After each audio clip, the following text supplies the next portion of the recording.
বন্ধুরা দেখুন কত সুন্দর লাগছে দেখতে, এতটা সফট হয়েছে আর খেতেও অনেক টেস্টি।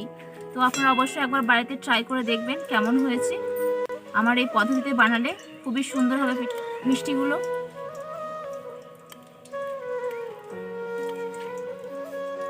আমি মাত্র 2টা গাজর দিয়ে এতগুলো মিষ্টি তৈরি করলাম।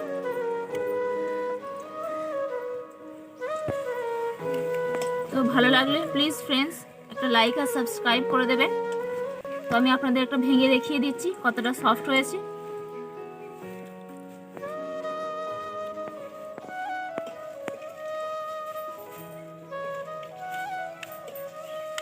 দেখুন কতটা সফট হয়েছে।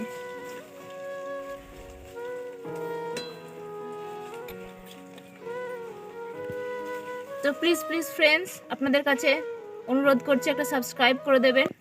আসসালামু আলাইকুম দর্শক, পারভিন্স কুক অ্যান্ড ভ্লগে নতুন একটা রেসিপি নিয়ে চলে এলাম। আজ আমি বানাবো গাজরের মিষ্টি। আপনারা তো অনেক রকম মিষ্টি খেয়েছেন, কিন্তু আজ আমি বানাবো গাজরের মিষ্টি। তো খুব সহজভাবে বানাবো। তো আপনারা অনেক জায়গায় দেখেছেন এই গাজরের মিষ্টি করতে অনেক রকম উপকরণ লাগে, খুব খরচা হয়। তো আমি এখানে খুব সহজভাবে মাত্র কয়েকটা উপকরণ দিয়ে আজ এই গাজরের মিষ্টিটা বানিয়েছি। তো আমার এই ভিডিও দেখুন। তো ফ্রেন্ডস শুরু থেকে শেষ পর্যন্ত পুরো ভিডিওটা দেখুন আমি কীভাবে বানাচ্ছি, তাহলে আপনারা সহজেই বাড়িতে বানাতে পারবেন। তাহলে শুরু করা যাক। তো আমি এখানে 2টা গাজর নিয়েছি, গাজরের খোসাগুলো ভালোভাবে ছাড়িয়ে নিয়েছি এবং এগুলোকে আমি পাতলা পাতলা করে কেটে নিচ্ছি।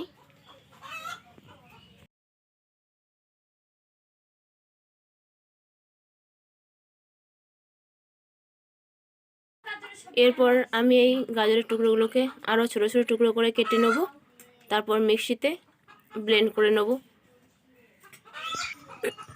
তো এখানে আমার এটা গ্রেট করা হয়ে গেছে। এরপর এখানে নিয়েছি চিনি, এখানে নিয়েছি সুজি, এখানে নিয়েছি ময়দা আর বেকিং পাউডার। এরপর এখানে অ্যাড করছি হাফ বাটি সুজি। এরপর এখানে দিচ্ছি ময়দা। এরপর চিনি দেব 4 চামচ।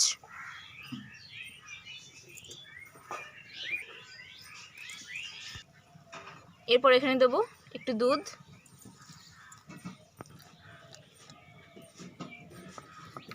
এরপর এই মিশ্রণটাকে ভালোভাবে মিশিয়ে নেব।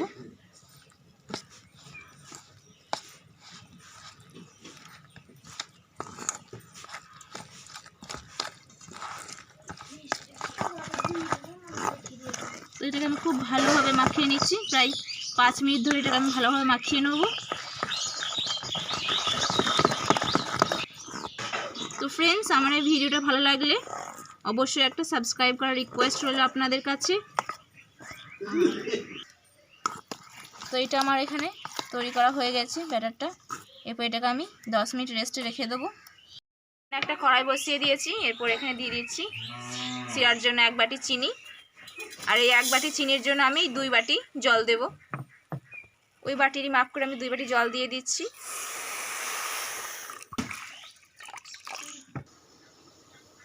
তো ওখানে আমার সিরাতে বলক চলে এসছে। এটাকে আমি 3 মিনিট ফুটিয়ে নামিয়ে দেবো। তো এই সিরাটা আমার 3 মিনিট ফোটানো হয়ে গেছে। এটা আমি একটু আঠালো আঠালো তৈরি করব, একটু চিপচিপে ভাব যেন থাকে। হয়ে গেছে সিরাটা আমার। এবার আমি নামিয়ে নেব। নামিয়ে নেওয়ার পরে একটা পাত্রে ঢেলে আমি রেখে দিচ্ছি। তো এখানে আমি একটা কড়াই বসিয়ে দিয়েছি এবং তেল দিয়ে দিয়েছি। তেলটা ততক্ষণে গরম হোক, আমি ব্যাটারটা রেডি করি আরও একবার। তো 10 মিনিট পরে ব্যাটারটা অনেকটা ঘন হয়ে গেছে। এরপর এখানে আমি দেবো বেকিং পাউডার। এখানে বেকিং সোডা ব্যবহার করছি বেকিং পাউডার। বেকিং সোডা ভালো হয় না মিষ্টিগুলো। এটা খুব ভালোভাবে মিশিয়ে নেব। এরপর আমি এই ব্যাটার ব্যবহার করছি food colour, red food colour. এটা আপনারা চাইলে স্কিপ করতে পারেন, তবে মিষ্টিতে সুন্দর কালার আনার জন্য এটা আমি ব্যবহার করলাম। মিশিয়ে নেব ভালো করে। তো ফুড কালারটা মিশিয়ে দেওয়ার পরে একটু একটু জল দিয়ে এই ব্যাটারটা আমি একটু পাতলা করব। খুব পাতলা করব না, দেখে নিন আমি কীভাবে করছি। তো এখানে আমি তেলটা হালকা গরম করে নিয়েছি, ব্যাটারটা আমার তৈরি হয়ে গেছে। এরপর আমি 1 চামচ করে দিয়ে দেবো।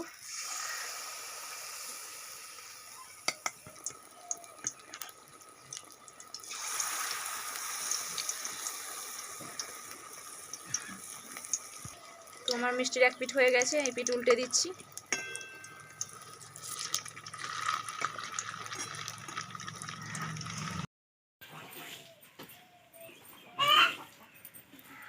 তো আমার এখানে মিষ্টি দুটো ভাজা হয়ে গেছে, এবার আমি তুলে নেব।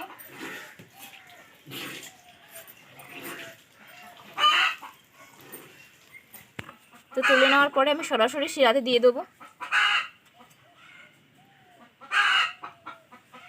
দেখতেই পাচ্ছেন এখানে আমার সমস্ত মিষ্টি তৈরি করা হয়ে গেছে, আর কয়েকটা আছে, ওগুলো ভেজে নিচ্ছি।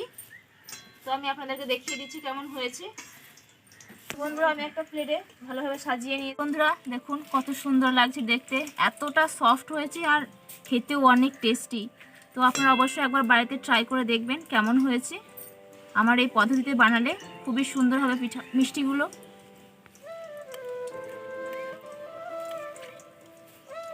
আমি মাত্র 2টা গাজর দিয়ে এতগুলো মিষ্টি তৈরি করলাম।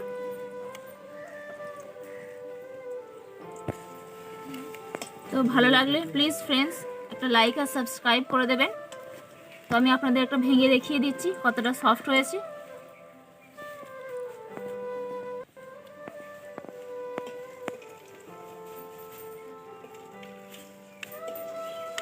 দেখুন কতটা সফট হয়েছে।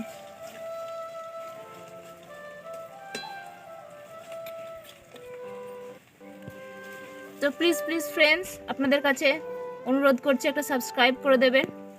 তো দেখা হচ্ছে পরের ভিডিওতে।